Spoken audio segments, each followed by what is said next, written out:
Hey, welcome back to the channel for another quick hobby tips video. Today covering OSL on this great Ghost Rider, a Cosmic Ghost Rider model from Marvel Crisis Protocol. OSL is short for Object Source Lighting. So on this model, I think of myself as, hey, where's our Object Source Lighting coming from? It's coming from the face, where this head's flaming, the chains, the flame on the back, and the giant power ball on the front of the motorcycle. Quick disclaimer, in this video I'll be using a lot of fluorescent colors. Fluorescent is the secret to getting your model to look hot, in the sense of heat coming from the light source. But they are very transparent, so you'll most likely need multiple layers of fluorescent paint to get the effect you're looking for. Sometimes I'm using 3 or 4 layers. Just be patient with it. It does work. The paints do work. It's just first time you use it, you're like, this doesn't really look right. Like, it does not look correct with the coverage. But just give a few layers and you'll get what you want. In general, I painted this model off screen.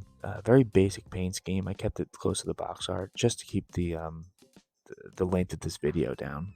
But what I did leave basically not painted was the head, the chains, the flame, and the Powerball on the front of the motorcycle. I left these and I painted them in bold titanium white before we start the video. First step in the OSL process is creating various halos around our object source lighting effects. So what I'm doing with my airbrush is I have white Liquidtex ink in my airbrush, and I'm gently putting down halos and overspray around the object source lighting features.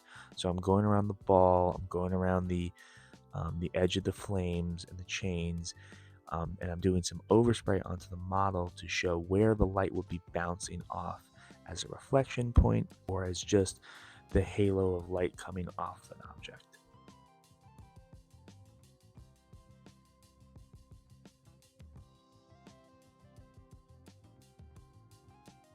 Our first ink we're going to be throwing down is Fluorescent Blue ink. This will be the base fluorescent for our energy ball and the overspray of the ball.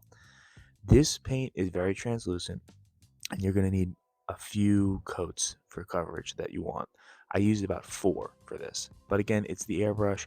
It dries really quickly. It doesn't take a whole long time to get the coverage you want. Next, we'll be moving to the the flame effects. So all the flame effects will be based, first coat down will be a fluorescent orange ink. We're starting with orange because it's the transition from orange, red to whatever the next color is going to be is much easier than starting from yellow. It's easier to come back in and do the yellow almost last, because we have to reapply white paint to do that anyway.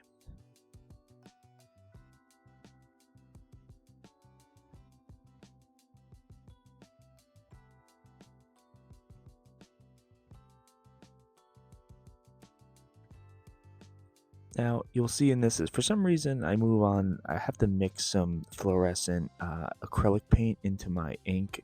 For some reason, I'm not liking the coverage or the color in this process, so I just mix a 1-to-1 ratio of the two to get more of the coverage and the color that I'm looking for my basis. Another great thing about these paints being so transparent is, as long as we don't really overspray too much, we can make some mistakes and we can fix them.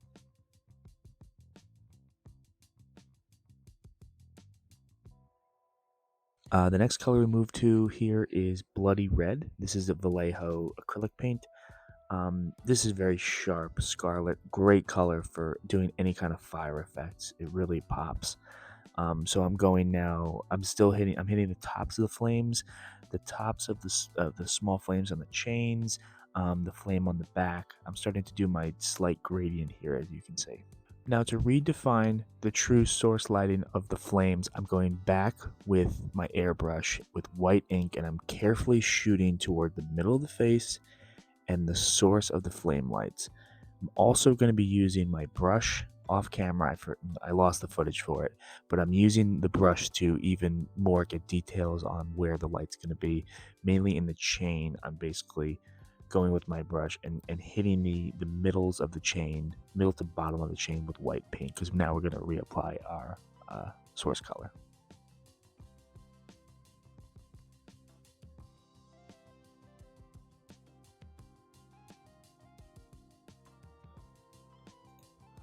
Now for a normal fire effect, I would normally want my source light to be yellow. For this model, I did like the mix of yellow and orange. So what I'm doing is a mix of 1-to-1 fluorescent yellow, fluorescent orange from Vallejo. I like the look of it. I think it's a good, it gives me yellow, but it also reinforces that orange molted effect. Now I'm going over all the white areas that I painted, covering all of them with this mix. Now, a way to fix anything, if you do make a mistake, I do make some mistakes here. You can always just go back to your original base fluorescent color, which would be orange ink. So I did go a little crazy one or two places with the yellow. I got really excited. So all I did was I just came back in with a fluorescent orange and just kind of almost wet blended them together. Again, since they're so transparent, you can't even tell. You really can't tell because it just looks hot at the end of the day. Now back to the Powerball. I'm using white paint on a brush to define the lightning arcs that are coming off the ball that are around the circular surface, and also other edges that I want there to be, guys, the source lighting for the ball to be.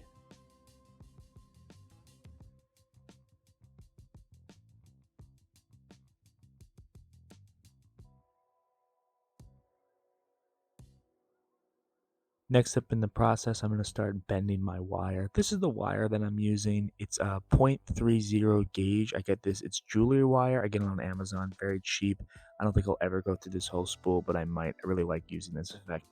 I found that I've used Ethernet before. I've used different types of wiring and cables.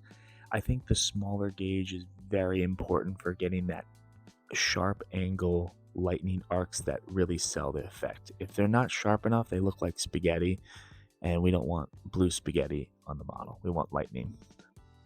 So here you can see I'm just using my fingers and some clippers to bend the wire in random directions.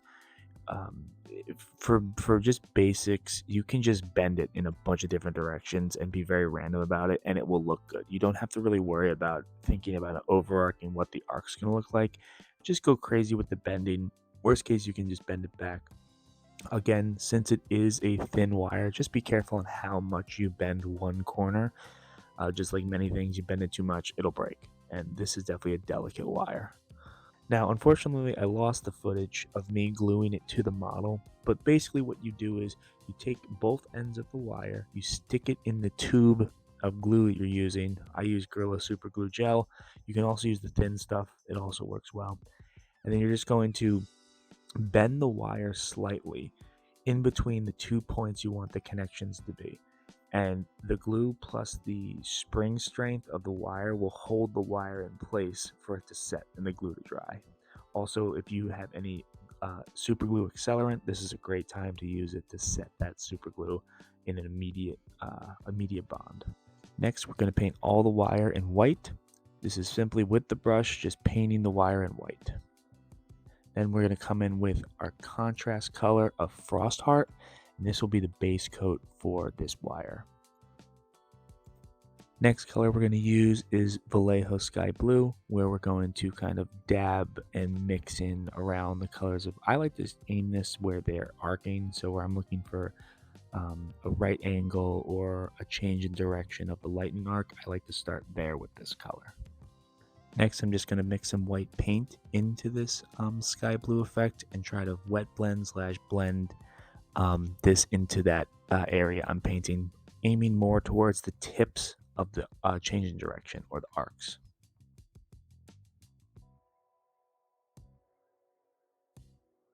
The last step in this process to sell it is we're going to come back on the airbrush with white acrylic ink from Liquidtex, and we're going to shoot tiny dots towards where basically our glue was set. So where the arc is touching the model or where the arc is touching the base, wherever the lightning is touching, we're going to put tiny dots there to show a little bit of light coming from the lightning arc.